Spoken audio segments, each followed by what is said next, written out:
তাদের জন্য পুরো ফিলিস্তিনটাই খোলা আকাশের নিচে হয়ে গেছে। তাদের নতুন কাপড়গুলো ধুলোর সাথে মিশে গিয়েছে। আমরা রমজানে মিছিল করেছিলাম, তখন আমরা বলেছিলাম আমরা আজকে অনেক বাঙালি ইফতার নিয়ে আমাদের ইফতার কার্যক্রম শেষ করি, আমরা সেহরি করি, কিন্তু ফিলিস্তিনের 2 বছরের শিশু, 1 বছরের শিশু, বৃদ্ধ সবাই ঘাস লতা পাতা নিয়ে ইফতার করে। আজকে আমাদের এই প্রজন্মকে এই ইসরায়েলি হায়নারা একটা শিক্ষা দিয়ে গেছে। আমরা যদি এক না হতে পারি, আমরা যদি ভক্তিরসিতা ভুলতে না পারি, আমরা যদি রাসূলের অনুসরণ না করতে পারি, আমরা যদি আল্লাহ রাব্বুল ইজ্জতের রেজামন্দির জন্য জীবনযাপন করতে না পারি, তাহলে ইহুদি খ্রিস্টান পেনিয়ারা আমাদেরকে নিশ্চিহ্ন করার জন্য ঐক্যবদ্ধ হয়েছে। আমরাও তাদেরকে শিক্ষা দিয়েছি। এই নিরীহ মুসলমানরা ঐক্যবদ্ধভাবে বিশ্বের প্রত্যেকটি পরাশক্তিকে চোখে আঙ্গুল দিয়ে, জীবন দিয়ে, রক্ত দিয়ে এটা বুঝিয়ে দিয়েছে। আমরা যতদিন বেঁচে থাকব এই জমিনে লা ইলাহা ইল্লাল্লাহ মুহাম্মাদুর রাসূলুল্লাহ উচ্চারিত হবে, আমাদের আওয়াজকে বন্ধ করা যাবে না।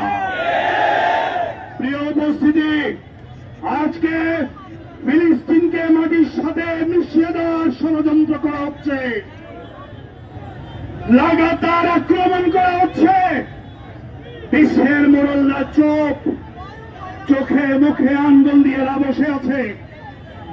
এই সকল প্রদীপ কালা এবং বুদ্ধি প্রতিবন্ধী বিশ্ব বিবেক নামীয় যে সকল শয়তান আছে, এদের প্রত্যেকটিকে ধরে ধরে শায়েস্তা করতে হবে। আজকে তাদের দোসর যারা এই দেশে আছে, আমরা স্পষ্ট ভাষায় বলছি, আমেরিকার সমর্থন নিয়ে যারা বাংলাদেশে রাজনীতি করতে চান, ভারতের সমর্থন নিয়ে যারা বাংলাদেশে রাজনীতি করতে চান, ভালোয় সময় থাকতে শুধরে যান, না হলে বাংলাদেশের জনগণ আপনাদেরকে লাঠি দিয়ে শুধরাতে বাধ্য হবে। এই ভারতপন্থী রাজনীতি বাংলাদেশে চলবে না, আমেরিকাপন্থী রাজনীতি বাংলাদেশে চলবে না। বাংলাদেশের জনগণ, বাংলাদেশের বর্তমান প্রজন্ম তৈরি হয়েছে জিহাদের জন্য। আজকে এই বাংলাদেশ সহ মহাদেশে আপনারা জঙ্গি ট্যাগ দিয়ে, টেররিস্ট ট্যাগ দিয়ে জিহাদের কথাকে একেবারে বন্ধ করে দিতে চেয়েছিলেন, কিন্তু না, আজকে আওয়াজ উঠছে, স্লোগান উঠছে, সাবিলুনা সাবিলুনা সাবিলুনা সাবিলুনা সাবিলুনা সাবিলুনা তরিকুনা তরিকুনা তরিকুনা তরিকুনা তরিকুনা তরিকুনা। আমরা জিহাদের জন্য প্রস্তুত আছি, আমরা জিহাদের জন্য প্রস্তুত আছি। আমরা জীবনকে রক্ষা করে জিহাদ করব না, জীবন উৎসর্গ করে জিহাদের জন্য তৈয়ার আছে। আমাদের রক্তের প্রয়োজন, রাজপথে রক্ত দেব। আমাদের ঘামের প্রয়োজন, রাজপথে ঢেলে দেব।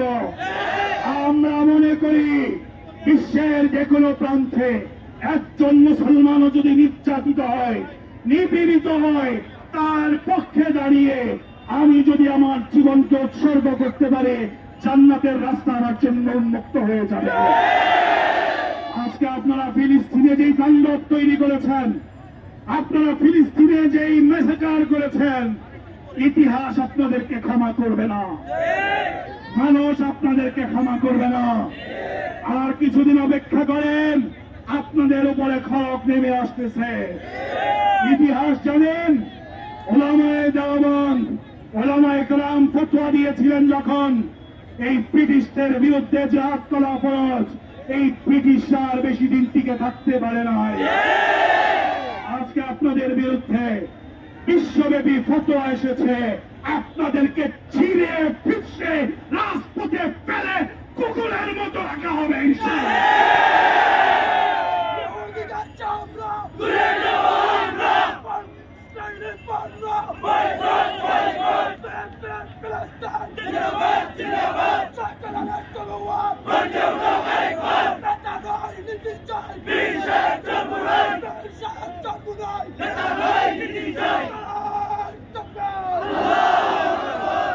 সিলেটবাসী, আমরা এখনো লক্ষ্য করছি এই শাহজালালের পুণ্যভূমি সিলেটে অনেক জায়গায় এখনো ইসরায়েলি পণ্য বিদ্যমান রয়েছে। যুবকরা এখানে যারা আছেন একটু হাত তোলেন। এই যুবক যারা আছেন, রসুলকে তার সময়ে যুবকরাই বেশি সহযোগিতা করেছিল ইসলাম প্রতিষ্ঠার জন্য, মানবতা প্রতিষ্ঠার জন্য, মানুষকে তার অধিকার ফিরিয়ে দেওয়ার জন্য এই যুবকরাই সব থেকে বেশি ভূমিকা পালন করেছিল। যুবকরা হাত তুলে এটা আলাদা করেন, আমার এলাকায় কোন ইসরায়েলি পণ্য চলতে দেব না। যে এলাকায় আছি, যে যেখানে অবস্থানে আছি, দোকানদারকে বুঝিয়ে শুনিয়ে পিঠে হাত বুলিয়ে যেভাবেই হোক ইসরায়েলি পণ্য বিক্রি বন্ধ করতে হবে।